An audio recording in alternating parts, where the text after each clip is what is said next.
Bab kedua. Suasana sekitar rumah Bu Imas yang masih asri nampak segar. Apalagi dengan suara burung yang bersahutan di samping rumah menambah nyaman suasananya. Bu Imas tersenyum sambil mendengarkan anaknya yang sedang bernyanyi di dekatnya. Walaupun lafalnya masih belum sempurna, tapi suara ayah cukup bagus untuk anak seusianya. Siapa saja yang mendengar akan betah jika ayah sedang bernyanyi. Nah, ayo kita sarapan dulu. Lihatlah ibu masak tempe goreng dan sayur bayam kesukaan kamu ini. Ajak Bu Imas menghampiri ayah yang sedang asyik bernyanyi. Gadis kecil itu seketika berhenti dan menatap ibunya dengan berbinar. Bu Imas tersenyum melihat anaknya yang sangat pengertian pada ibunya. Asyik, ayo Bu, kita makan. Semangatnya makin besar saat mendengar makanan kesukaannya disebut.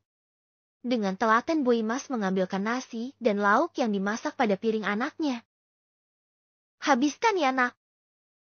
Bu Imas tersenyum pada anaknya yang langsung memimpin doa untuk mereka berdua. Makanan sederhana ini sangat mereka syukuri. Ekonomi yang minim membuat mereka selalu bersyukur pada makanan apapun. Bu Imas juga selalu mengajarkan ayah agar selalu bersyukur dengan apa yang mereka punya supaya tak memiliki hati yang iri dengan milik orang lain. Masakan ibu paling enak. Ayah suka. Lihat Bu makan ayah habis.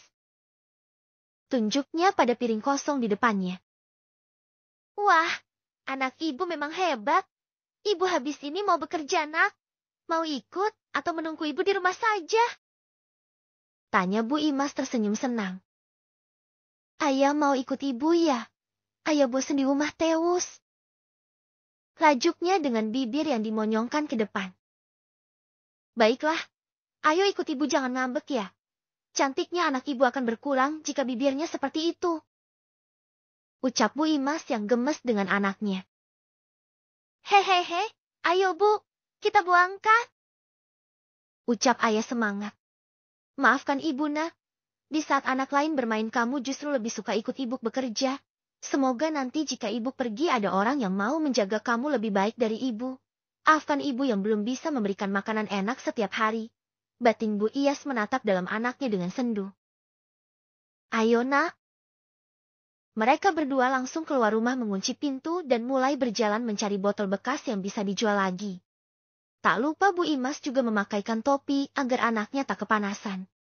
Menyusuri jalan dan beberapa tempat hiburan yang biasa dibuat bersantai sebagian orang seperti taman bermain adalah tempat yang banyak mendatangkan rejeki untuk Bu Imas. Melihat anaknya yang senang jika diajak bekerja membuat Bu Imas merasa sedih. Jika dia mampu ingin anaknya ini bisa bermain saja tak usah mengikutinya mencari rejeki.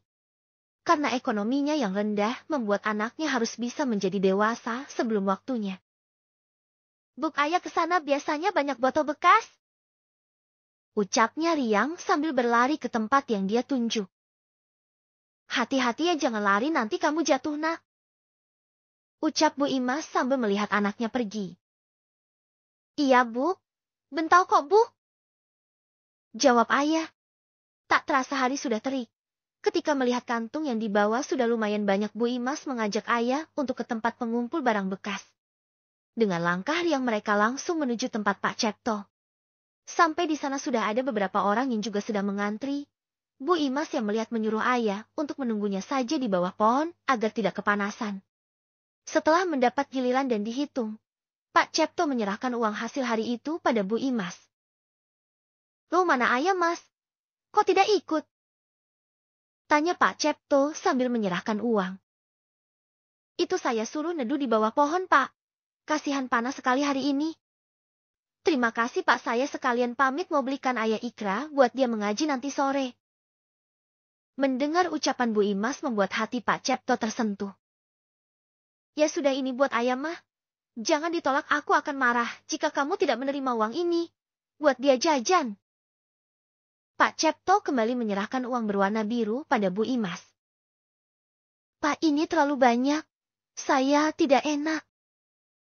Nominal uang yang lebih besar dari hasil Bu Imas mulung hari ini. Ambillah. Ini untuk ayah, Mas. Perintah Pak Cepto.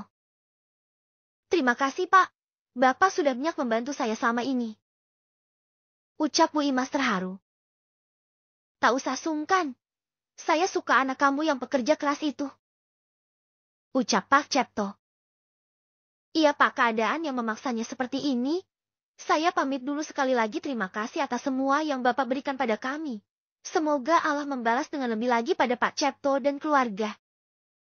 Doa yang tulus dari Bu Imas membuat Pak Cipto tertegun. Tidak biasanya Bu Imas bicara seperti itu. Iya Bu, terima kasih atas doanya. Bu Imas menghampiri ayah dan mengajaknya untuk ke toko. Setelah Bu Imas menjelaskan jika akan membeli ikra untuknya mengaji, makin senanglah ayah. Tak lupa Bu Imas juga memberikan uang yang diberikan Pak Cipto pada ayah untuk ayah tabung. Berjalan ke arah toko yang menjual beragam kitab-kitab. Di sana ayah mendapatkan upah yang dia mau. Ini buk ayah dapat buk. Ye, ayah punya iko buk.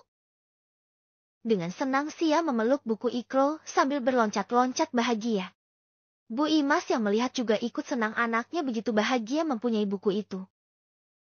Sudah ya, kita cari makan dulu. Kamu tunggu di sini saja, di sebelah sana ramai nak. Ibu saja yang beli. Ucap Bu Imas karena mereka belum makan siang setelah lelah bekerja. Ayah mengangguk kepala sambil duduk. Hati-hati ya Bu. Ayah mau sambil lihat buku ini.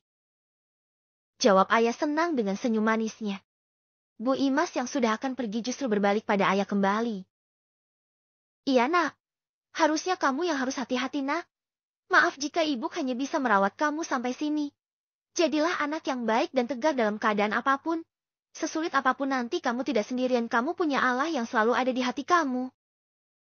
Ucapan Bu Imas yang dalam pede ayah membuat ayah yang mencerna takut. Ibu jangan bilang gitu, ayah sedih. Ibu mau kemana sih kok bilang gitu? Tanya ayah sendu. Loh kok sedih? Kan ibu mau beli makan dulu. Ibu ke warung sebentar nak, hehe. Ucap Bu Imas tersenyum. Senyuman itu diingat baik oleh ayah yang menatapnya. Ayah juga ikut tersenyum dan mengangguk. Ayah lanjut membaca buku ikra dengan senang. Brak. Jeritan seseorang membuat gadis kecil itu menoleh sumber suara. Orang sekitar berlarian ke tempat itu. Ternyata ada sebuah kecelakaan yang membuat seorang perempuan meninggal di tempat. Makin ramailah orang yang berkerumun membantu orang itu. Ada juga yang memanggil polisi. Sebagian orang juga menangkap sopir mobil yang menabrak perempuan tadi untuk bertanggung jawab. Setelah cukup lama polisi datang untuk membantu evakuasi korban kecelakaan, beserta ambulan juga ikut datang membantu korban. Ayah yang penasaran dengan tubuh kecilnya ikut maju ke depan ingin tahu ada apa. Dengan tubuh yang kecil, dia bisa sampai ke depan menerobos kerumunan. Terlihat di sana ada petugas yang sedang membantu korban dengan alat medis. Ayah maju untuk melihat wajah perempuan itu karena baju yang dikenakan sama dengan milik ibunya. Seketika hatinya takut jika itu ibunya. Srik. Saat jenazah itu diletakkan pada berangkat, wajahnya terlihat dan itu benar Ibu Imas, ibunya ayah. Ibu Buki. Teriakan ayah membuat semua orang menoleh padanya. Ayah maju mendekati jenazah itu. Ibu. Ini ayah, ayo bangun. Jangan tidur terus, Bu. Huhuhu. Suara tangis anak kecil itu membuat semua orang juga merasa ikut sesak. Ade yang sabar ya. Ibunya sudah tidur panjang nak. Kita bawa ke rumah Ade iya. Ucap petugas kesehatan pada anak kecil yang cantik walaupun berpakaian sederhana. Ibu kok belum bangun sih Om? Ayah mau pulang sama ibu saja. Huhu. Tangisnya seolah tahu jika ibunya sudah meninggal. Sabar ya nak. Kita bawa ibu pulang dulu ya. Iya. Kenapa ibu tidak dibangunin Om? Biasanya kami pulang jalan kaki. Tanya ayah polos. Sabar ya nak. Nanti kita jelaskan di rumah. Ayo ikut Om dan tunjukkan jalan arah rumah Ade. Ucap petugas kesehatan itu juga ikut tiba melihat anak kecil yang meratapi ibunya. Seolah sudah paham jika ibunya sudah berpulang pada sang pemilik kehidupan. Ayah mengangguk dan duduk di sebelah jenazah ibunya didampingi dua petugas. Suara sirine ambulan membuat semua orang di sekitar rumah keluar dan penasaran dengan jenazah siapa. Semua orang berkerumun, petugas menyuruh salah satu warga untuk memanggil keluarga agar bisa mengurus jenazah. Setelah dijelaskan jika keluarga jenazah hanya anak kecil itu, petugas menyuruh memanggil RT setempat untuk membantu mengurus pemakaman dan lainnya. Tak lama Pak RT datang tergesa-gesa karena laporan warga jika warganya ada yang meninggal dalam kecelakaan. Sebagai ketua RT, Pak Wahyu dengan sigap tahu apa yang harus dia lakukan mengingat jika Bu Imas janda anak satu. Tidak ada yang bisa menjadi perwakilan di keluarganya karena ayah masih kecil.